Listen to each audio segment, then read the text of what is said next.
你绝对没见过这样的未来巴士，整车最低有4米高，中间还会配备上战斗机喷射引擎，这将会是车子的点睛之笔。不过最初金哥是没有这个打算的，按照他的设想，在大家拼装好车壳之后，只需要重新上漆，然后车身加上镀铬部件修饰就好了。可就在修复完成之前，客户突然提出要在车里加上喷射引擎，他这么做是为了完全对标原车，喷射引擎是巴士的灵魂，这个要求金哥当然得满足。不过不是现在，因为车厂的进度还停留在车身的钣金，由于车子太大，上面的金属板无法直接翻新，所以员工们把它切分成很多小块，逐个击破，完成后再焊接起来，用锥子和铆顶棍对焊缝不停地敲击，直到金属板变得平整光滑。现在车子已经有了雏形，大家觉得和开头相比是不是变化巨大？外部结构处理差不多后，金哥又安排员工修复刹车，这辆车用的是黄铜管线连接的空气刹车，车厂对其保留并升级，连接好线路之后进行测试。下面有人旋转轮胎，车内的人压下刹车，可以看出反应还是非常灵敏的。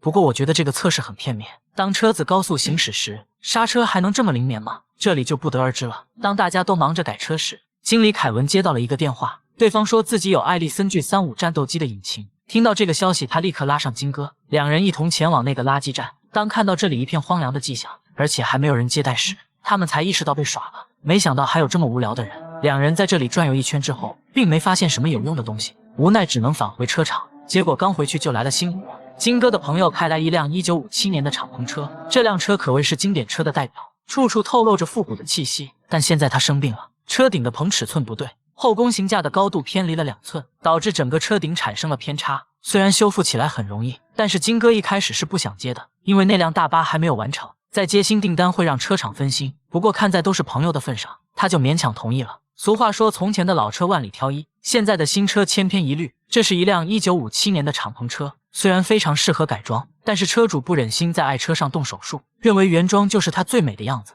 所以只让车厂修复了坏掉的敞篷架。员工们拆掉原本的棚之后，发现原本用来固定的东西竟然是木质螺钉和胶带，两人对这种不负责任的修复很生气，当即决定全部换成最好的零件。他们给拆掉的敞篷架喷漆后，用金属螺钉重新安装，同时给前顶盖增加了压力，保证敞篷收缩顺畅。最后给新的液压臂加上机油，进行测试后一切运行正常。现在就要装车顶垫了，这里要测量出后弓形架的准确高度，不然就会产生偏差，导致无法形成密封效果。一番忙活后，车子就修复完成了，看起来非常的结实。客户验车时也非常满意，高高兴兴地开着车走了。接下来大家都把注意力集中在大巴上，这时凯文过来报喜，他又找到了战斗机喷射引擎。不过经过上次的教训之后，凯文吃一堑长一智，直接让对方邮寄过来货到付款，这样就避免了很多不必要的麻烦。接着车厂要安装大巴的保险杠，考虑到车子上的楼梯入口，他们决定把保险杠分成3段，这样看起来会更加整齐。现在英俊正在测量数据，确定切割的具体位置。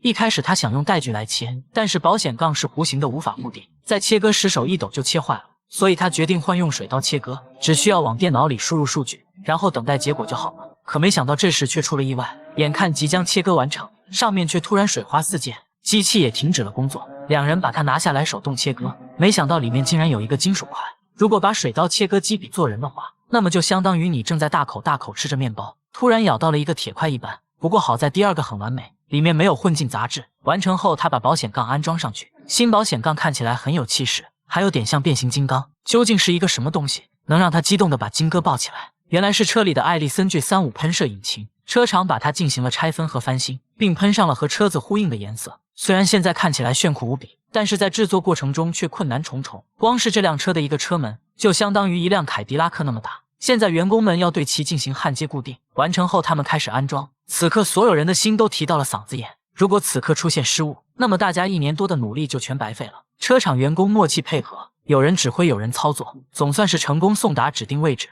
现在车门和钣金的制作基本完成，大家开始往车上刮腻子喷漆。经过1天1夜的忙活，总算是完成了初步处理，但接下来的喷漆却让金哥犯了难，因为找不到足够大的喷漆车间，最后还是凯文想办法租了一个超大的半挂烤漆车，才解决了车厂的燃眉之急。他们在里面把大巴喷成了红色，一整个流程下来消耗了超过7加仑的红漆，3加仑的白漆，清漆更是数不胜数。看来大车子虽然霸气，但是消耗是普通人无法想象的。对于这辆巨型大巴的改造，我觉得要是设计成末世风格，肯定会更加震撼。回到车厂后就开始收尾了，大家给它装上挡风玻璃，由于要不停地爬上爬下，还得一直扶着玻璃，他们谁都不敢懈怠。这一步完成后，现在只剩下最后2部分：安装灯光架和喷射引擎。这个灯架将近5米长，安装时车厂所有员工都上去帮忙，结果还是差点出意外。英俊在下面驾驶起重机，结果一不小心油门踩狠了，灯光架差点压到下面的人，不过最后是有惊无险。现在终于到了最后一幕，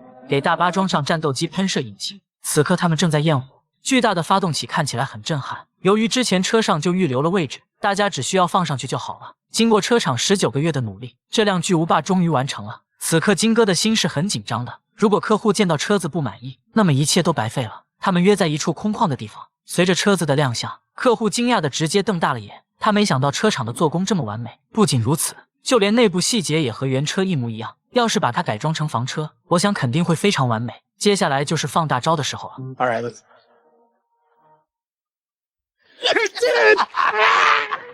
原本客户没有抱太大的希望，但是自由车厂证明了自己。我觉得以后大家有什么车也可以交给自由车厂，说不定只要一个轮胎都能给你翻新出兰博基尼。